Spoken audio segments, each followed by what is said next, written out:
केंद्र सरकार के द्वारा लॉकडाउन घोषित किया गया है। इस लॉकडाउन के पीरियड में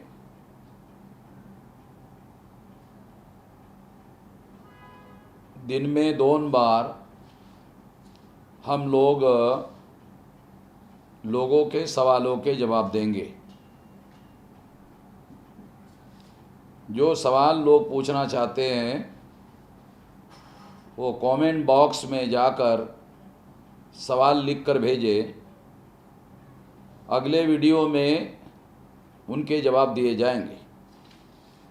अभी हमारे सामने लिखीराम जदवंशी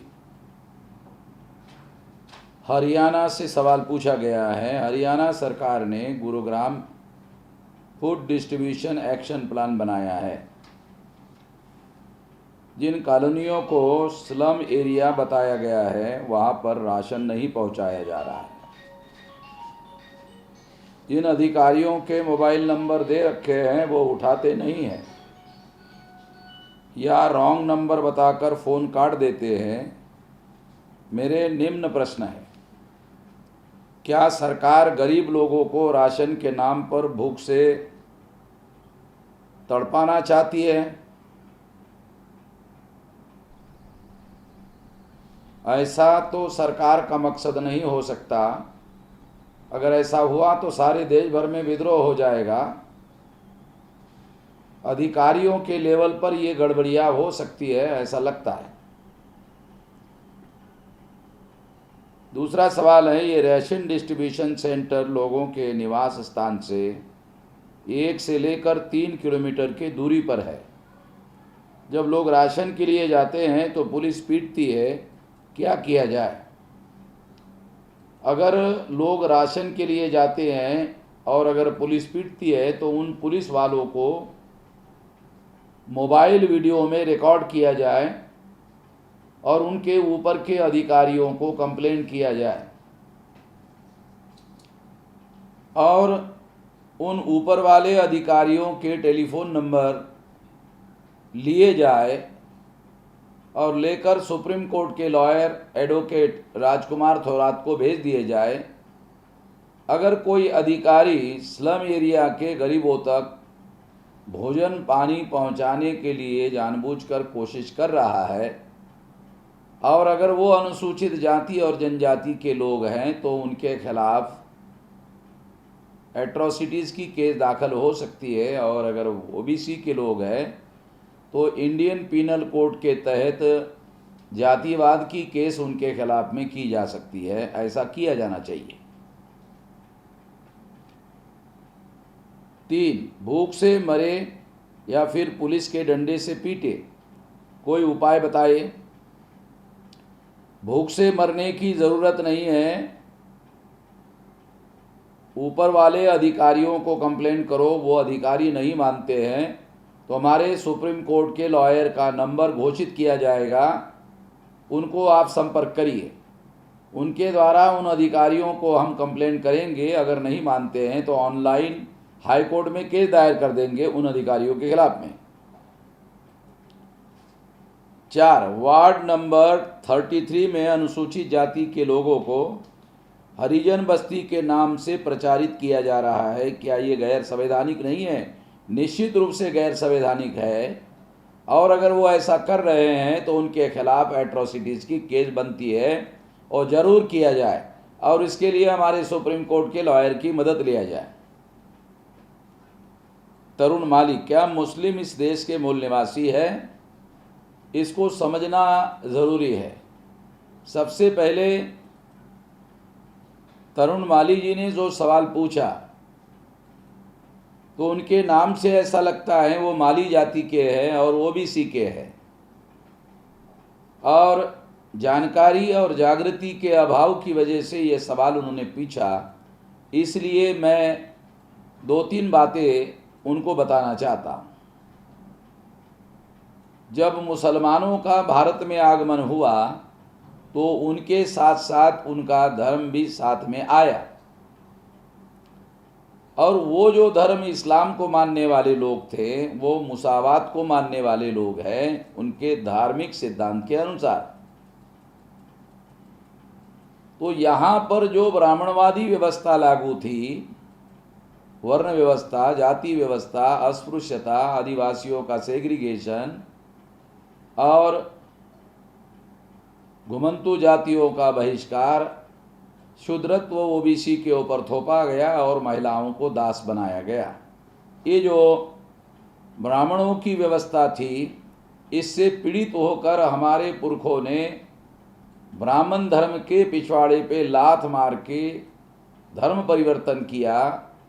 वो सारे SC ST OBC के लोग थे और SC ST OBC के लोगों ने धर्म परिवर्तन किया। SC ST OBC के लोग मूल निवासी है और मूल निवासियों से धर्म परिवर्तन हुआ। इस आधार पर मुसलमान इस देश के मूल निवासी है। जो विदेशी मुस्लिम थे वो तो पाकिस्तान बनने के बाद देश छोड़कर चले गए हैं। ये बात हम लोगों को समझना होगा। तीसरा सवाल है सुरेंद्र यादव, सर जी, क्या जिस तरह हिंदू में मनुवादी बामन हैं, उसी तरह क्या मुस्लिम में मनुवादी सोच वाले नहीं हैं? सबसे पहले सुरेंद्र यादव जी, मैं आपको ये कहना चाहता हूँ कि हिंदू नाम का कोई धर्म नहीं है, क्योंकि हिंदू धर्म के जो धर्म ग्रंथ बताए जाते हैं वो वेद, श्रुति, स्मृति, पुराण, रामायण, महाभारत, गीता, ये धर्म ग्रंथ हिंदू धर्म के धर्म ग्रंथ माने जाते हैं। और ये धर्म ग्रंथ तो ब्राह्मण धर्म के धर्म ग्रंथ है। इसका मतलब ये है कि जिसे हिंदू धर्म कहा जा रहा है, लोग हमारे गुमराह है, वो हिंदू धर्म नहीं है, वो ब्राह्मण धर्म है। तो ब्राह्मण धर्म में मनुवादी लोग, ब्राह्मणवादी लोग नहीं रहेंगे तो क्या रहेंगे? तो जरूर रहेंगे। मगर आपका सवाल है उसी तरह क्या मुस्लिम में भी मनुवादी सोच वाले लोग हैं? तो 15 अगस्त 47 से केंद्र पर ब्राह्मणों की सत्ता है, सरकार है, और मुसलमान उनके संगत में पिछले 72 साल से रह रहे हैं। जो ब्राह्मणवादी लोग हैं, जो मनुवादी लोग हैं, उनके संगत में जो मुसलमान हैं, उन मुसलमानों में संगत गुण के आधार पर मनुवाद आया है। और इस हिसाब से मुसलमानों में कुछ मनुवादी लोग हैं और वो मनुवाद उनके अंदर एक इग्नोरेंस है, अज्ञानता है। अगर उन मुद्दों के बारे में उनसे बात किया जाए तो उनके अंदर परिवर्तन लाया जा सकता है। ये बात हम लोगों को समझने की ज़रूरत है। ये काम हमको ध्यान से करना चाहिए। अक्षय कुमार, EVM गड़बड़ी से केंद्र में सरकार बनी है, यह सबूतों के साथ साबित हुआ है, तो इसे हर बार फर्जी सरकार कहना भी आंदोलन ही है क्या? घर में बैठे बैठे इसको फर्जी सरकार कहने से हमारा मामला हल होने वाला नहीं है। इसके विरोध में जो आंदोलन चल रहा है उसमें बुद्धि, पैसा, हुनर और समय और श्रम के साथ लगना होगा। मैं आशा करता हूं अक्षय कुमार जी कि आप इन 5 साधनों के साथ इस आंदोलन के साथ जुड़ेंगे। नरेश कुमार, सर, उत्तराखंड के रिजर्वेशन इन प्रमोशन को ख़त्म कर दिया है, अगला परिणाम क्या हो सकता है? सारे देश भर में ये परिणाम हो सकता है। और इसी बात को ध्यान में रखते हुए जो 20 अप्रैल को हमने भारत बंद करवाया है, उसमें रिजर्वेशन इन प्रमोशन का मुद्दा भी भारत बंद के लिए रखा गया है। इसलिए SC ST OBC के तमाम लोग रिजर्वेशन इन प्रमोशन को बचाने के लिए भारत बंद के आंदोलन में सहभागी हो, ऐसी हम आपसे उम्मीद करते हैं और दूसरों को भी इसमें आप शामिल करवाने के लिए तैयारी करने का काम करेंगे, ऐसी आशा है। सुजीत कुमार, आपका एक भी एमपी एमएलए पार्षद क्यों नहीं जीतता है? किसी राज्य एससी एसटी बहुल क्षेत्रों में भी बहुजन मुक्ति मोर्चा भी इस समय जनसेवा का आह्वान करना चाहिए। बहुजन के प्रति सही संदेश जाएगा, जैसे आरएसएस के लोगों के बीच पैठ बना ली है। आपका एक भी एमपी एमएलए पार्षद क्यों नहीं जीतता है? जब ईवीएम मशीन रहेगा तो क्यों जीतेगा? पहली बात तो यह है। दूसरी बात, बहुजन क्रांति मोर्चा के द्वारा हम कोई चुनाव लड़ने का काम नहीं करते हैं। जो एससी एसटी ओबीसी की राजनीतिक पार्टियां हैं उनको मुद्दा आधारित समर्थन करते हैं। अगर मुद्दा आधारित समर्थन करते हैं तो वो लोग जो चुनकर जाएंगे उनके द्वारा हम पार्लियामेंट में मामले उठा सकते हैं, उठा रहे हैं। किसी राज्य एससी एसटी बहुल क्षेत्रों में भी बहुजन मुक्ति मोर्चा इस समय जनसेवा का आह्वान कर रहा है। सारे देश के लोगों को अपने साधनों संसाधनों से गरीबों को मदद करने के लिए कहा गया है। लोग कर भी रहे हैं और शासन और प्रशासन के साथ मिलकर, कलेक्टर और तहसीलदार के साथ मिलकर जो भोजन गरीबों तक पहुंचाने का कार्यक्रम सरकार का है, उसमें ये कहा गया है कि उसमें हमारे कार्यकर्ता प्रशासन के साथ मिलकर समन्वय और सहकारी से काम करेंगे। ये काम हो भी रहा है। रामदयाल बडोले सर, सारे दलित नेता एक होकर इस सरकार के खिलाफ आवाज क्यों नहीं उठा रहे हैं? जो अलग अलग प्रकार का संगठन सारे देश भर में चल रहा है, वो लोग अपने अपने लेवल पर इसके विरोध में खड़े हो रहे हैं। दूसरा, बहुजन क्रांति मोर्चा के अंतर्गत लाखों संगठन जो एससी एसटी ओबीसी माइनॉरिटी के हैं, वो मिलजुल कर कार्य कर रहे हैं आपके बताने के पहले। और आपको अनुरोध है बडोले जी, आप अपने इलाके में जो हमारा संगठन कार्यरत है, उस संगठन के कार्यकर्ताओं के साथ कोऑर्डिनेशन करके सक्रिय भूमिका का निर्वहन करें। केवल सलाह मशवरा, सलाह देने का काम ना करें। सभी लड़ी, आज की सबसे बड़ी ज़रूरत गरीबों, लाचारों, कमज़ोरों की और रोज़ रोज़ कमाने खाने वाले सब परिवारों की मदद कीजिए। यही हम लोग कर रहे हैं।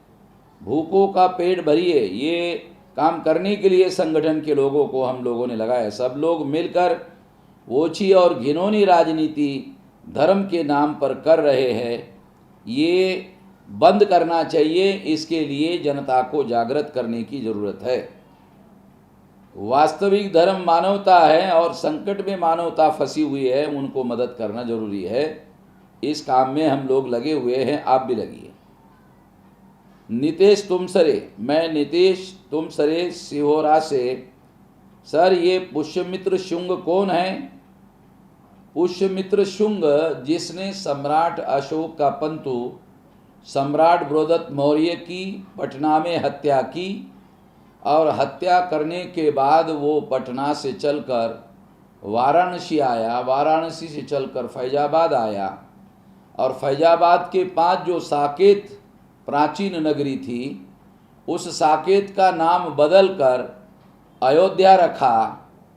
तो इतिहास में उत्तर प्रदेश में अभी भी ये पढ़ाया जा रहा है कि साकेत का नाम बदलकर अयोध्या रखा गया है।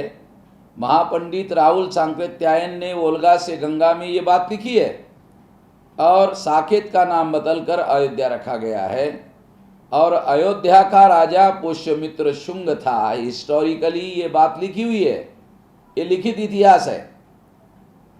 और पुष्यमित्र शुंग के दरबार में वाल्मीकि राजकवि थे। उन्होंने पुष्यमित्र शुंग को सामने रखकर रामायण लिखा। तो रामायण का राम कोई और नहीं है, पुष्यमित्र शुंग ही है। इसका मतलब है पुष्यमित्र शुंग सम्राट बृहदत्त मौर्य की हत्यारा है। इस हिसाब से रामायण का जो राम है और रामायण में जो शूद्र शंभुक बताया गया है, ये प्रतीकात्मक रूप से पुष्यमित्र शुंग के द्वारा हत्या किया हुआ सम्राट बृहदत्त मौर्य ही है। इसे सही तरीके से समझने की जरूरत है, इतिहास को सही तरीके से पढ़ने की जरूरत है। इकबाल मलिक, सर इस टाइम क्या हम मुस्लिमों से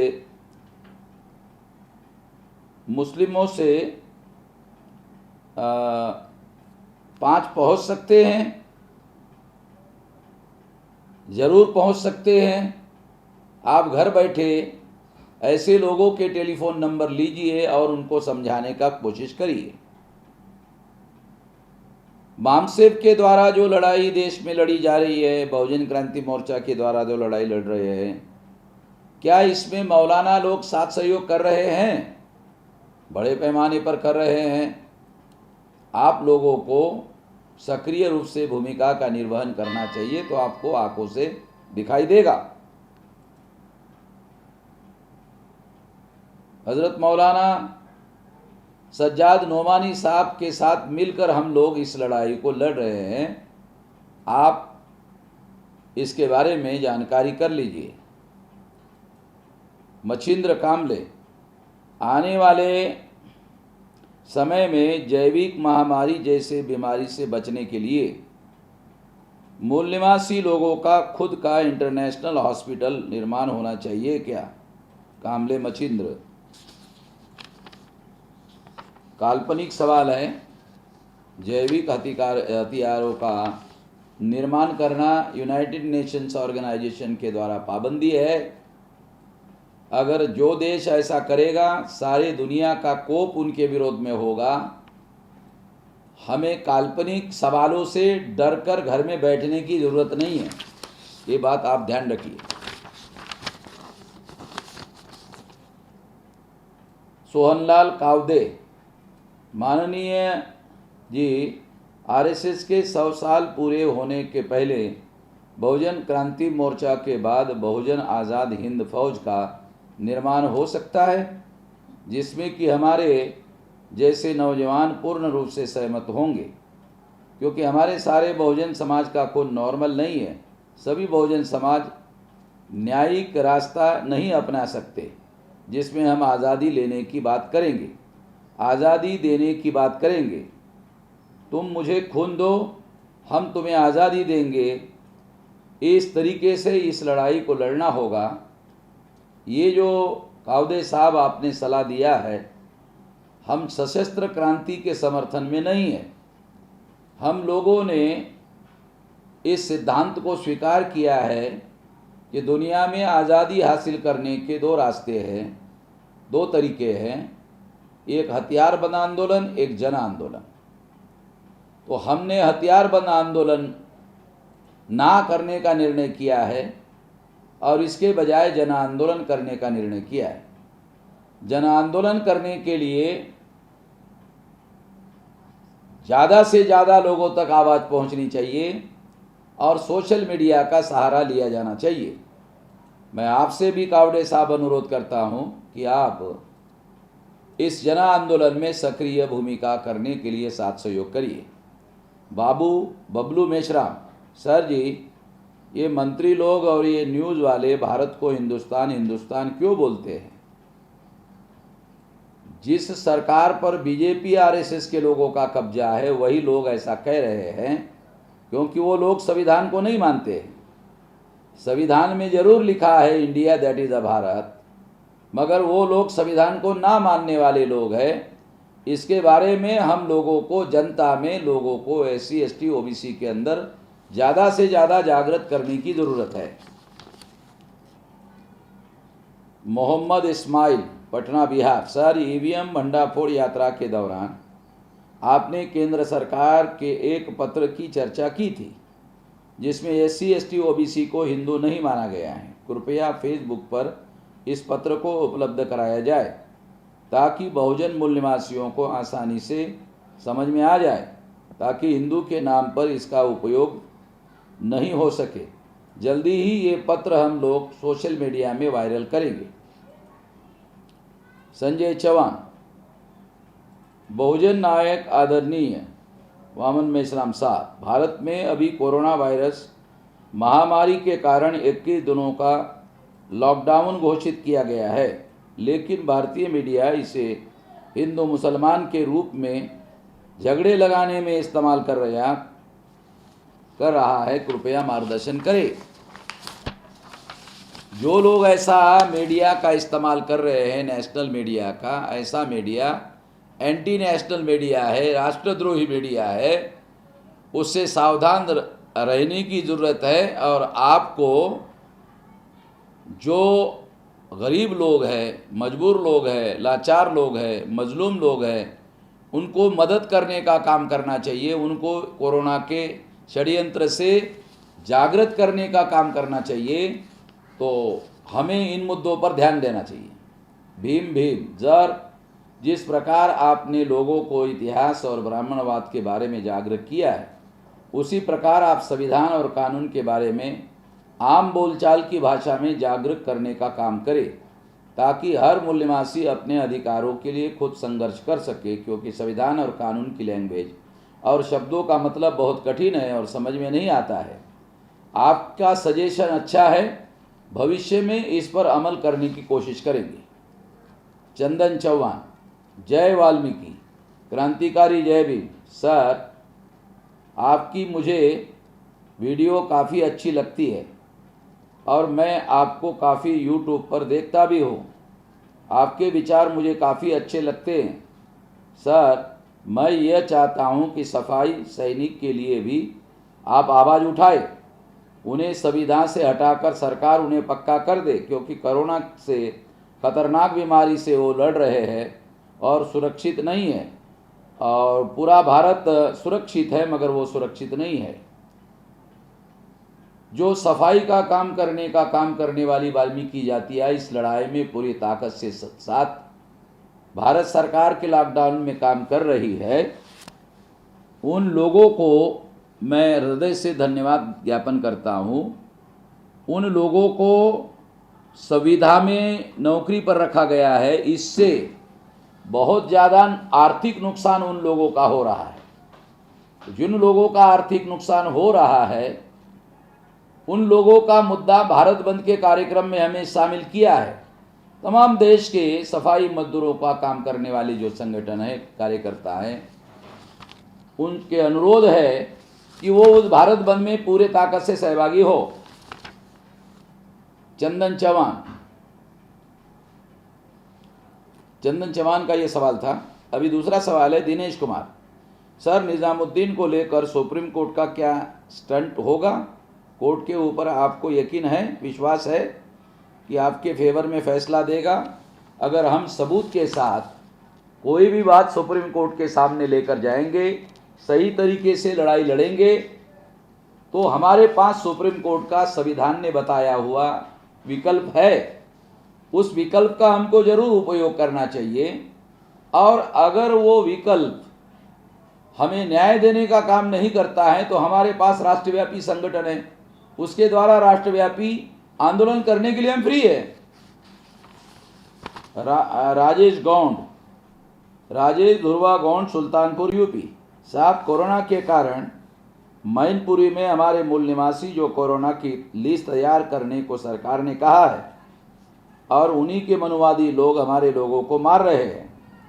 इस पर आपकी क्या सोच है? अगर सरकार के लोग हमारे लोगों को मारपीट करने का काम कर रहे हैं, उनका वीडियो बनाओ, रिकॉर्ड तैयार करो, वरिष्ठ अधिकारियों को लिखो, वरिष्ठ अधिकारियों के नंबर हमारे पास भेजो, सुप्रीम कोर्ट के लॉयर के द्वारा उनसे बात होगी, और उन लोगों के द्वारा भी कार्रवाई नहीं होती है तो हम लोग हाई कोर्ट में उन लोगों के खिलाफ केस दायर करेंगे।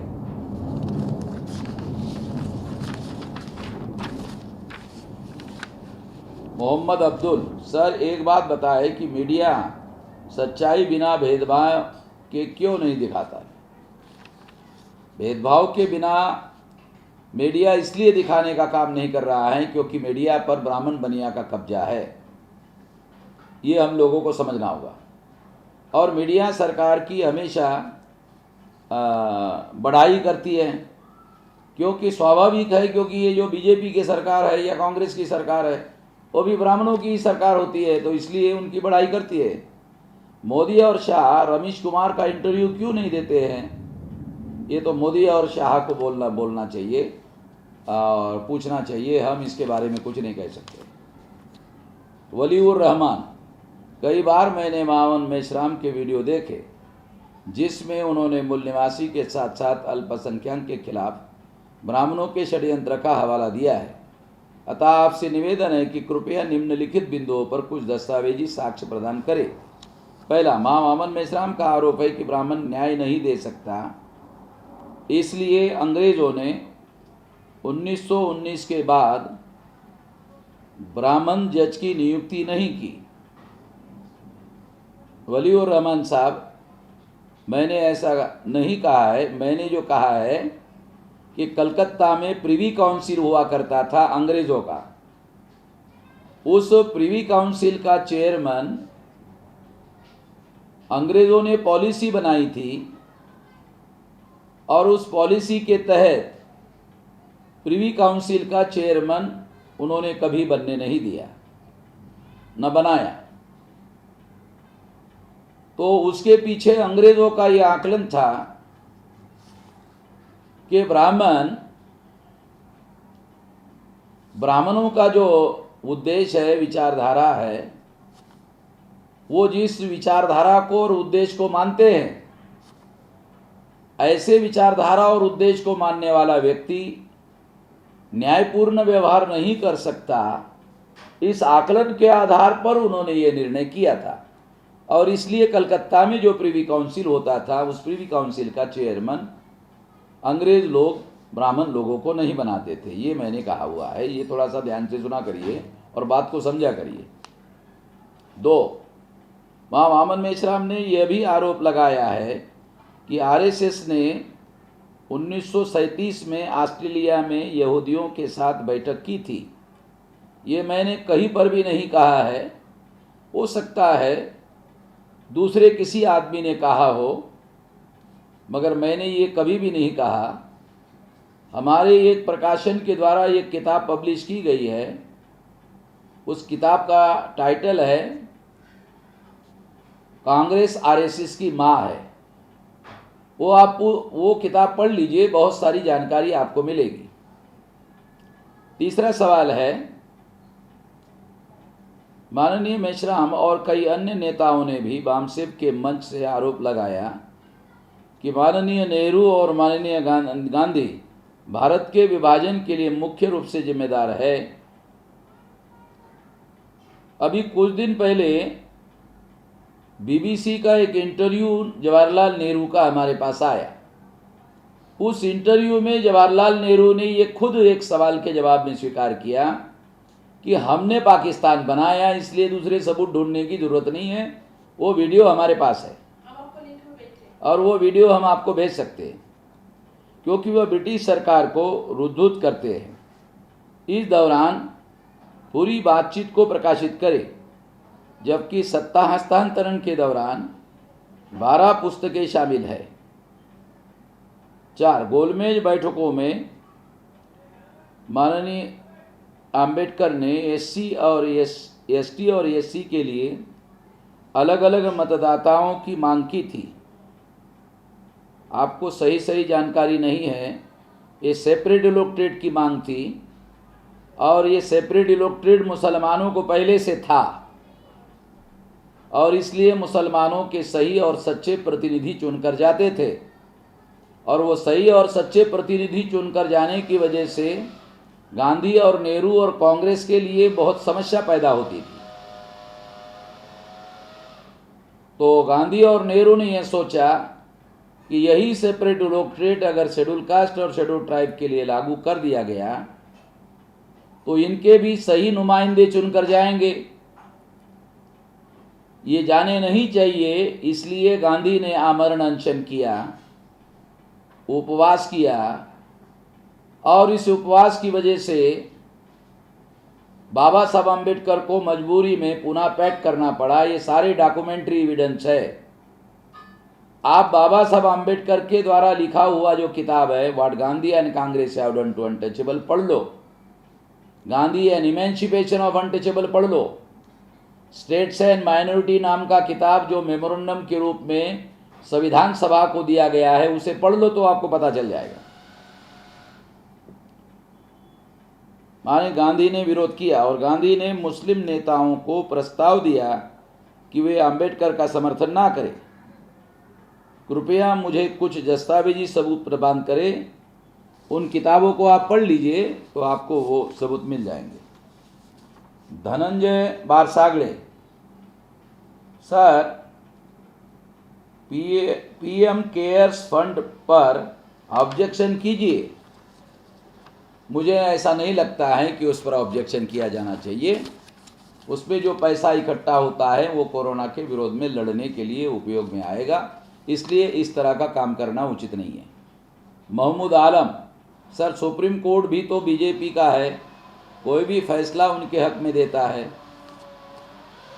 सुप्रीम कोर्ट बीजेपी का नहीं होता है, न कांग्रेस का होता है। As per the provision of the constitution, high court और सुप्रीम कोर्ट एटोनॉमस होता है और वहाँ बैठे हुए जो जज है वो जज गलत फैसले दे रहे हैं ऐसा दिखाई दे रहा है।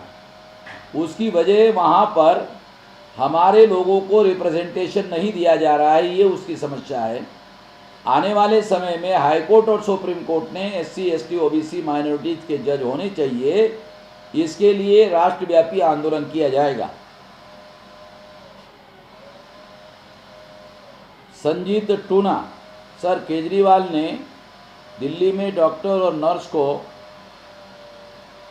कोरोना से मरने पर 1 करोड़ देने का ऐलान किया है, मगर सफाई कर्मी को क्या ये 1 करोड़ मिलेगा, इसकी स्पष्टता नहीं है। इसकी स्पष्टता के लिए सरकार को लिखा जाएगा। मोहम्मद अब्दुल, सर लॉकडाउन पहले क्यों नहीं किया गया जब WHO द्वारा कोरोना को महामारी घोषित किया जा चुका था? ये एक सवाल है।